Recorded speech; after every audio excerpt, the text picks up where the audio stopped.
What got you into Hermitcraft? I got this question on Tumblr. No, I don't have MySpace, I only have Tumblr. Thank you for asking. What is up, the world of the living? My name is Lexpent. Welcome to a vlog. Yeah, I know, right? I didn't expect either. But I used to do vlogs on this channel every now and again until I realized that YouTube freaking hates when you do something different from your regular old content. So if you are a Minecraft channel, you're pretty much doomed forever to do Minecraft unless Ark Survival Evolved comes out. And obviously you gotta do Ark Survival Evolved. I mean, it's only the game in which you wait for an hour and a half for a single dinosaur to freaking hatch, so you can then wait for 5 hours for it to grow up. No, yes, I'm still salty about this. Yes, I'm still salty about that. They made a DLC before even getting out of early access. Why? How? That's just... Anyway, what got me into Hermitcraft? That is the topic of this video. Not YouTube algorithm, not Ark Survival Evolved.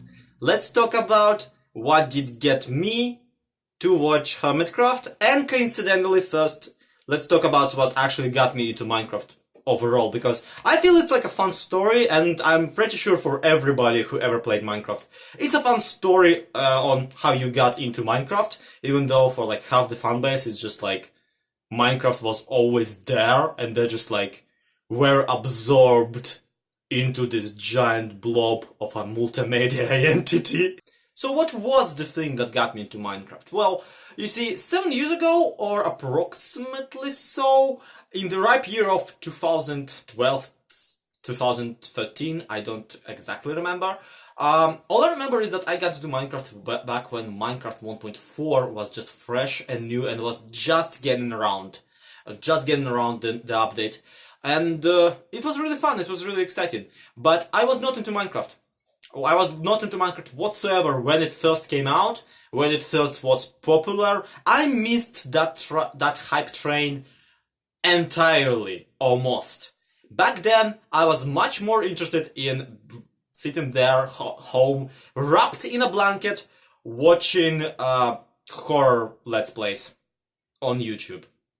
I wish I was joking. So, when the year is 2013, who do you watch on YouTube for horror Let's Plays? Well, there's obviously...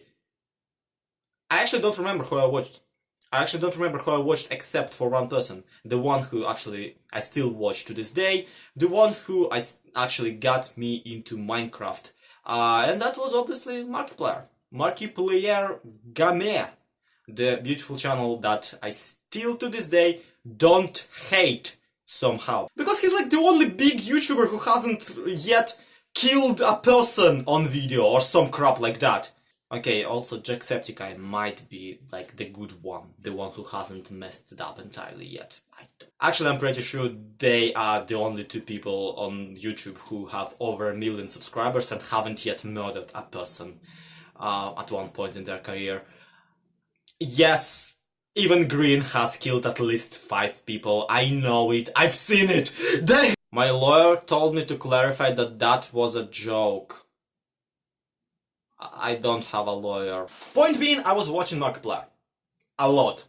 Like, I was a depressed little person back then, and I didn't want to do nothing. All I wanted to do is I wanted to just sit home, under a blanket, watch YouTube videos on my laptop. And Mark just happened to be one of the most rapidly growing channels back then. That's actually very interesting because he was not the biggest person. He was not like even an average person of the size. But at the same time, his subscriber base was just rapidly growing. And growing faster than any other subscriber base at the time. And I still don't know how and why, and I'm pretty sure he actually like did something illegal to do that. So maybe he did kill a guy, I don't know. The point is that I was not into his Minecraft stuff, which yeah, he had back then a Minecraft channel. An entire separate channel where he only played Minecraft. Because he obviously was very desperate to cash in on this new thing back when it was, popular. But point being that at one point that Minecraft channel finally started leaking into his main stuff. In the form of a video series that I actively ignored up until its like 20th episode, called Drunk Minecraft. Drunk Minecraft is still, it was, but it also still is, a bit of an audiovisual mess because it was basically my introduction to his two friends, Bob and Wade, who he still plays to this day with and who are actually a very big part of his channel. The videos themselves were, how do I describe them? Garbage? Garbage. A mess. Let's say a mess. I wouldn't actually describe them as garbage because I feel like some of it actually is very cool comedy. Not very cool, but like very good comedy that still works to this day, even though it is really clunky and it's all improv. It's all improv, so obviously half of it doesn't land, and the other half doesn't even like go anywhere near to landing. It actually just falls off stage. So the very interesting thing about the Drunk Minecraft series is that it never focused on actually getting progress. Like, it never actually tried to get anything done in Minecraft. It was a very terrible advertisement for Minecraft itself, actually, because they barely played the game. They were more preoccupied by being a dick to one another. Which I guess is what ultimately struck a chord with me, because back then I had like a lot of friends, but I never talked to any of them, and I kind of probably was deep down inside missing human interaction. So I saw these people, these three doofuses, being wasted, constantly just mucking about the game, just pissing each other off, and it's just so fun. It was so cozy, and the entire parasocial relationship of it instantly very much settled. It's not that I really wanted to play with them, but I wanted in on this stuff. I wanted to kind of see people who were like me, but I didn't realize that wish very, very, like, up until much later. At first, my single thought when downloading Minecraft was, I wonder if what you can do in this game if you actually pay attention and try to accomplish something. So, curiously, before actually downloading Minecraft even and trying it with someone, I actually read the entirety of Minecraft Wiki on my phone because I was that dedicated to doing better than three drunk idiots in a video game. For some reason, I just really wanted to prove to myself that I can do something in this beautiful world of cubes that is not just complete buffoonery. I know, I set very high standards for myself. So having basically memorized most of Minecraft Wiki and having downloaded the wrong, admittedly, version of Minecraft, I downloaded Minecraft Beta 1.8, not 1.8 Beta, Beta 1.8, the version that was not a thing really, because it was developed before 1.0 came out. So it was like a very, very, very beta version of Minecraft. So you can imagine probably my reaction when my Minecraft, after all, like when I actually bought the game and the game updated to the Minecraft 1.4 that had just come out back then. Yeah, I was really impressed. Especially I was impressed with how a wolf instantly ate me. Like, that was the first thing I did in Minecraft. I saw a wolf, and despite having read like all of Minecraft Wiki, I was like, yeah, I can take this. I can kill him. I'm a human. I have mind. I can place blocks. I'm smarter than a Minecraft dog. I was instantly murdered by a pack of wolves. Do not recommend, but very much fun. Yeah, I was instantly hooked to the game. I kept playing it non-stop. Like, all of my free time went into Minecraft, and I had a lot of free time as a depressed person who hasn't had anything going on for my entire life. So naturally, Markiplier and his drunk friends being the biggest inspiration in Minecraft for me at that point. I didn't really strive for much, but I did at one point seek out companionship because I really wanted to play with other people. And obviously hosting my own server for friends, which I had none at that point, was too much of a headache. So I decided to join an already existing public server, which was really a good idea, and I do not regret sitting there amongst 12-year-olds who were constantly screaming "Bites diamonds from me" and "Please someone PvP me" for literal years. Like, I don't regret that at all. Why did I do that? What did really strike a connection for me in a massive public server is the ability to build cities, the ability to build stuff that actual people will then populate. And so I did. And so they did. People actually started populating crap builds that I was building. And obviously I wanted to improve. I wanted to improve my cities, I wanted to improve the infrastructure, and I also saw some of the stuff that was like, in, again, Markiplier videos on the Vox Populi, and I was like, yeah, we're not doing it right. We're not doing it right. Our community is like underdeveloped. Ridiculously so. So what I did at one point is I started looking up tutorials on how build stuff. And obviously back then, the most tutorialized person who ever Minecrafted, build-wise obviously, was Keralis. So I just basically went for Keralis' style, I went for his tutorials on how to build things, and I started building more and more and more and more, and it was pretty fun, and I was considered one of the best builders on that server. Kinda miss that right now, because currently I'm considered one of the, like, bottom of the barrel. And back then Keralis was already on Hermitcraft. Hermitcraft has been going for a season and a half back then. Keralis was like not even on the first week of Hermitcraft season 2. But I didn't get to Hermitcraft by watching Keralis, mind you. I actually was actively disinterested in that stuff. I once clicked that video, was like, and clicked back to my tutorials. I much preferred actually pretending to learn stuff to pretending to enjoy stuff. And what happened is, after I was out of his building tutorials, I noticed that my suggested bar on YouTube started suggesting to me videos by a different YouTuber, Exumavoid. And videos by Exumavoid that I was constantly being suggested were redstone tutorials, which is also something I was super interested in, because once again, the community I was a part of was underdeveloped. It didn't know how to do any of this redstone stuff. There was like one redstone doer on the entire server. There was a sub-community of like 5 really good redstoners on there, but even they didn't like bother with most impressive, most interesting stuff. So I was very much like just the common folk version of a good redstoner on that server.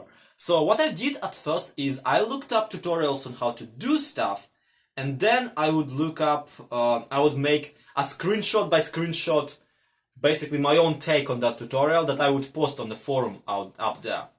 And that slowly evolved into my own videos in Russian, on my Russian channel.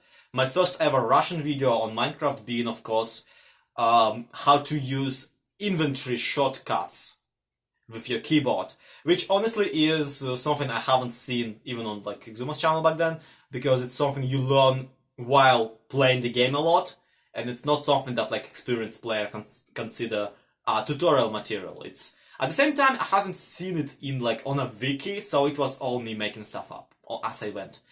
Anyway, Exumavoid was my introduction to Hermitcraft. That was the person who I actually clicked, maybe on accident.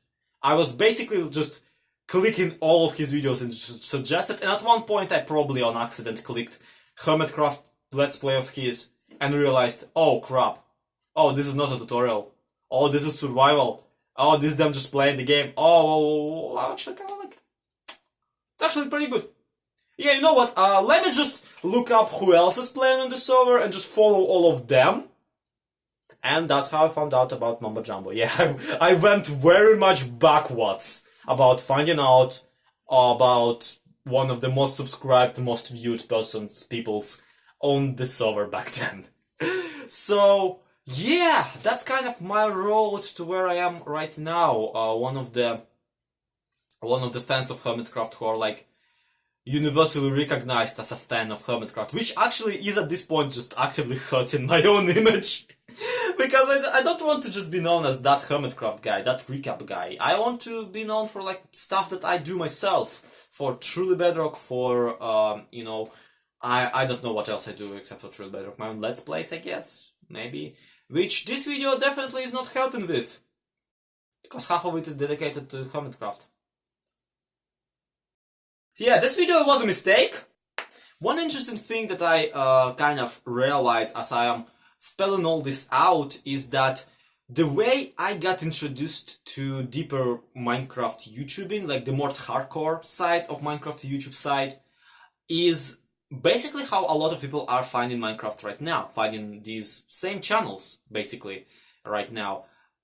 You see, just like back then, Markiplier was playing Minecraft despite it being already a tiny bit out of popular media eye. Right now, Minecraft just came into the public's eye back. This very much is the year of Minecraft. It's absolutely owning everything everywhere, and there are a lot of like news articles. Traditional media is really hyping it up, and it very much did a comeback, which it never left. So that doesn't count. And yeah. Anyway, what I'm trying to say is a lot of bigger names in YouTube are currently doing this comeback to Minecraft and playing it for the first time and trying to sell it to a new audience, when in reality I feel what's happening is they're just cashing in an already existing audience, kind of trying to introduce their own content into the fray, while also maybe introducing their own audience to Minecraft. And the truth of this is that either way is not bad. People who have a big following, getting people to play Minecraft once again is not bad for Minecraft itself. It's not terrible for those people, obviously, because they're making a lot of money on it. It's not bad for the Minecraft community itself either, because it reintroduces people. And I hate to sound gatekeepy about this, because I do want to admit that this is a cash grab. But it's not like a bad cash grab. It's not the worst that could happen. While at the same time, there is a very, very big issue with this that I want to highlight. The reality is that when a bigger YouTuber who has a history of controversial content starts making Minecraft videos, his Minecraft videos, their Minecraft videos, let's be polite.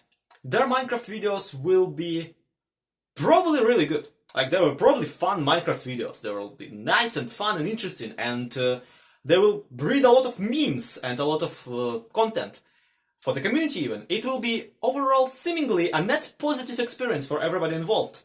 But the problem arises when you realize that their new Minecraft content will not cancel out the more controversial times in their YouTube career.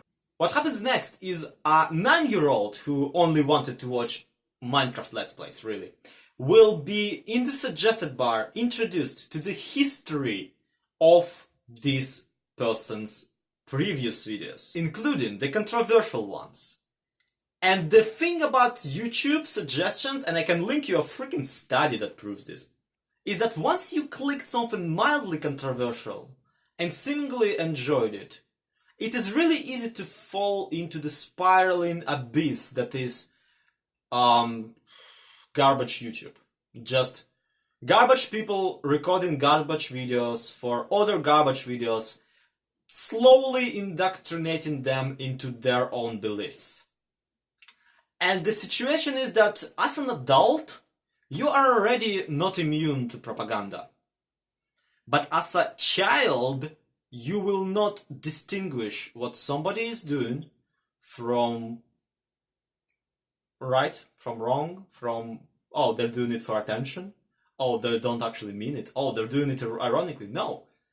Children are not stupid, but they don't have their moral high ground. They don't have their moral priorities in place. And the way YouTube's algorithm works is it prefers to feed you popular content. Popular content by the person you are already watching. So you are still in your comfort zone, but you're a tiny bit walking out of this comfort zone until your comfort zone is whatever YouTube feels like feeding you that day. And what YouTube generally feels like feeding you is stuff that already has a lot of views. And what tends to have a lot of views are controversial videos that not everybody agrees, but the people who agree with are fanatics, idiots, just straight up terrible garbage people who just want to hate everybody. And when you are a 9-year-old and you have an army, like when you are an army of 9-year-olds, let's put it that way, you don't really think about the moral implications. You don't really think about whether or not this person is right or wrong. You don't really apply your critical thinking, but because you already kind of applied it. You already are in a position where you are not being taught something actively. So you don't care that this person basically just indoctrinating you into a culture of hate. And so just thinking about it right now, I'm kind of actually legitimately very grateful that I was introduced to Minecraft the way I was. Kind of that I went onto this road of creativity and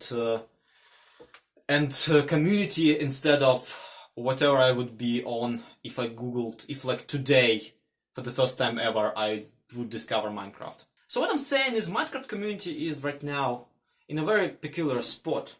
It has a lot of new friends coming in, and the core of the players, the people who already are in the Minecraft community, have to have a little bit of a responsibility on them, in my personal opinion, to maybe filter who they're getting in bed with. To maybe like not be too soon to praise a big YouTuber for playing Minecraft just because they are big. Not, mind you, not be hateful, not be gatekeepy towards new players, especially new players who are but followers of those YouTubers. But maybe be very cautious about who they assign praise to for what they do. Because the last thing I would want, and I'm pretty sure like last thing everybody wants, is for Minecraft to be associated with a problematic person. We already dodged that bullet, like we as a community have already once dodged that bullet.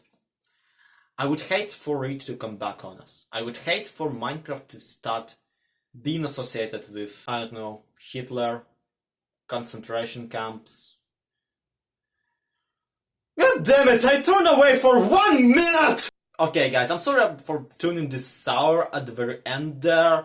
I just feel like this needs to be said, and maybe not in a video about this particular topic, maybe it deserves its own breakdown with like sources and research and, you know, that smart stuff that smart people do. But the reality is that I might not be brave enough to tackle this just yet. So he's hoping one day I will be a bigger man, and not just because I ate it so damn much. Seriously, I got this phone and it has like a step counter in it. I don't remember what they're actually called, these apps. So like it counts how many steps I've taken, and today I've taken 50. The body I am occupying is slowly becoming just entirely unusable. At one point I will complete my transformation into this blob of consciousness that is directly plugged into internet. If the technology that will make this possible will be there for me before I ultimately die. Anyway, thank you so much for watching this video. This has been ZloXP. This has been a vlog. What topic was I? Oh yeah, this has been a vlog on about how did me get Hermitcraft in brain, maybe. Yeah, leave a like if you enjoyed, subscribe if you want to see more of this for whatever reason, and while we're at it, yeah, do tell me your own story of how you got indoctrinated into this game of craft and mine. Like, I'm sure everybody has one. I'm sure every Minecrafter ever has a story on how they suddenly started playing this silly Swedish game of ours. Well, anyway friends, thank you everybody so much for watching. This has been ZloXP, to be continued. Have a good one, bye bye.